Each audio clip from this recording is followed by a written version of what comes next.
கும்பகோணத்தை தலைமையிடமாக கொண்டு புதிய மாவட்டம் அறிவிக்க வேண்டும் என்கிற கோரிக்கையை முன்வைத்து கடந்த 1/4 நூற்றாண்டு காலமாக இந்த மக்கள் போராடி வருகிறார்கள், கோரிக்கையாக முன்வைத்திருக்கிறார்கள். அந்த அடிப்படையில் வழக்கறிஞர் சங்கம், வணிகர் சங்கம் மற்றும் இங்கே இருக்கக்கூடிய அரசியல் கட்சிகள் அனைவரும் இணைந்து இந்த கோரிக்கை முன்வைத்து பல்வேறு கட்ட போராட்டங்களை முன்னெடுக்கப்பட்டுள்ளது. குறிப்பாக கடந்த 7 ஆண்டுகளுக்கு மேலாக போராட்ட குழு என்கிற ஒருங்கிணைப்பு குழுவை ஒருங்கிணைத்து அதற்கு திரு ம.க. ஸ்டாலின் அவர்கள் ஒருங்கிணைப்பாளராக இருந்து இந்த போராட்டங்கள் முன்னெடுக்கப்பட்டு வருகின்றன. அந்த அடிப்படையில் இந்திய அரசுக்கு மற்றும் தமிழ்நாடு அரசுக்கு இந்த கோரிக்கை முன்வைக்கும் வகையில் தபால் அனுப்பும் போராட்டம், கோலமிடும் போராட்டம், மனித சங்கிலி போராட்டம், முற்றுகை போராட்டம், காத்திருப்பு போராட்டம், தொடர் முழக்க போராட்டம், கோட்டை முற்றுகை போராட்டம் என்று பல கட்ட போராட்டங்களை இந்த போராட்ட குழுவின் சார்பாக நடத்தப்பட்டிருக்கிறது.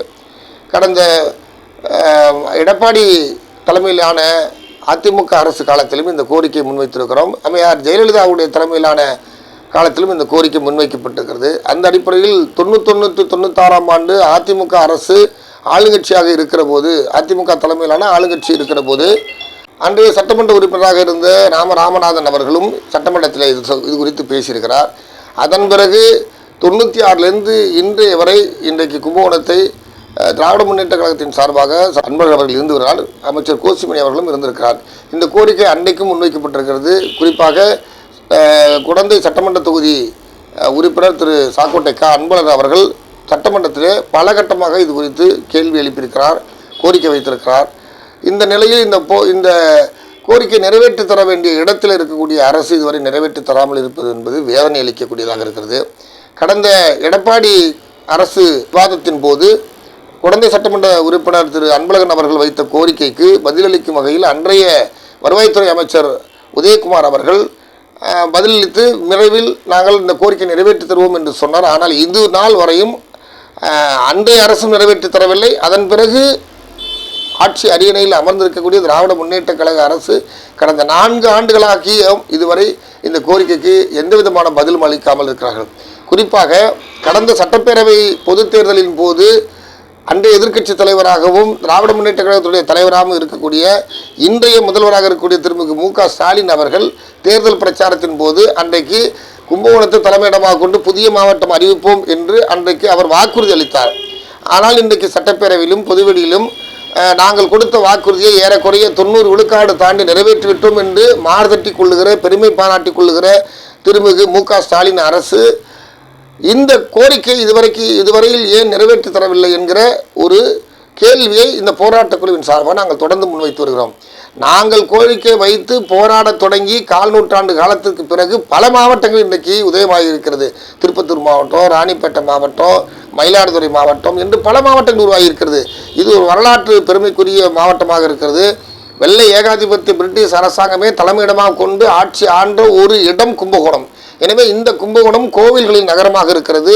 இது மகாமக குளம் என்கிற ஒரு புனித நீரை நீராட வேண்டும் என்கிற அடிப்படையிலே இந்துக்கள் பெரும்பான்மையாக இருக்கக்கூடிய, உலகம் முழுவதும் இருக்கக்கூடிய இந்துக்கள் வந்து போகிற ஒரு இடமாக இருக்கிறது. அடுத்து அந்த மகாமக திருவிழா அருகாமையிலே வரக்கூடிய நிலையில் அதற்கான வேலை திட்டங்கள் நெருங்கி செய்து கொண்டிருக்கக்கூடிய இந்த சூழலில் இது உடனடியாக அறிவிக்க வேண்டும், நடைமுறைப்படுத்த வேண்டும் என்கிற கோரிக்கையை தொடர்ந்து முன்வைக்கிறோம். ஆனால் இதுவரை நிறைவேற்றி தரவில்லை. டெல்டா மாவட்டத்திற்கு வருகை தந்த திருமிகு மு.க. ஸ்டாலின் அவர்கள் நேற்றைய முதல் நாள் கல்லணையில் தண்ணீர் திறந்துவிட்டு அவர் இந்த பாசனத்துக்காக தண்ணீர் திறக்கிறோம் என்று சொன்னார். நான் டெல்டா மாவட்டத்துக்காரன் என்று அடிக்கடி சொல்கிறார். நான் திருவாரூரை சேர்ந்தவர் என்று சொல்லுகிறார். இது அவருடைய தந்தையார் காலத்திலிருந்து இன்றைய வரை வைக்கப்பட்டிருக்கிற கோரிக்கைக்கு நிறைவேற்றி தராமல் காலம் தாழ்த்துவது என்பது ஏற்க முடியாததாக இருக்கிறது. எனவே இந்த சூழலில் தமிழக முதல்வரை நேரில் சந்தித்து மனு அளிக்க வேண்டும் என்று விரும்பி நாங்கள் கோரிக்கை வைத்தோம். குறிப்பாக உயர்கல்வித்துறை அமைச்சர் திரு கோவி செலியன் அவர்களும் நம்முடைய மாவட்ட செயலாளரும் மாநிலங்க விருப்பமாக இருக்கக்கூடிய கல்யாணசுந்தருடைய அவருடைய வழியாக நாங்கள் அந்த கோரிக்கை முன்வைத்தோம். எங்களை சந்திப்பதற்கான வாய்ப்பு தரவில்லை, நேரம் ஒதுக்கி தரவில்லை. எனவே இன்றைய தினம் அந்த மனுக்களை தயாரித்து முதல்வரிடம் கொடுக்க வைத்திருந்த மனுக்களை இன்றைக்கு கும்பகோணம் மகாமக குளத்தினுடைய குளத்தில் கொண்டு போய் நாங்கள் தண்ணீரிலே விட்டுவிட்டு எங்கள் கோரிக்கை காணல் நீராகிவிட்டதா, எங்கள் கோரிக்கை தண்ணீரில் மிதக்கிறதா என்கிற முழக்கத்தை முன்வைத்து இன்றைக்கு அந்த மனுக்களை அங்கே வைத்துவிட்டு வந்திருக்கிறோம். முதல்வர் அவர்களுக்கு மனமில்லையா அல்லது அவருடைய பையில் இருக்கக்கூடிய சட்டை பேனாவுக்கு மை இல்லையா என்கிற அளவில் கேள்வி எழுப்பி இந்த ஒரு கோரிக்கையை தமிழக அரசினுடைய கவனத்துக்கு கொண்டு வரும் வகையில் இந்த போராட்ட குழுவின் சார்பாக இதில் பாட்டாளி மக்கள் கட்சி, விடுதலை தமிழ் புலி கட்சி, தேசிய முற்போக்கு திராவிடர் கழகம், தமிழ் மாநில காங்கிரஸ், பாரதிய ஜனதா கட்சி, இந்து மக்கள் கட்சி, நாம் தமிழர் கட்சி என்று பல்வேறு கட்சிகளை சார்ந்தவர்கள் கட்சி, மதம், அரசியல் கடந்து இங்கே வந்து கலந்திருக்கிறார்கள் என்பது குறிப்பிடத்தக்கது. குடந்தை அரசன், நிறுவன தலைவர், விடுதலை தமிழ் புலிகள் கட்சி.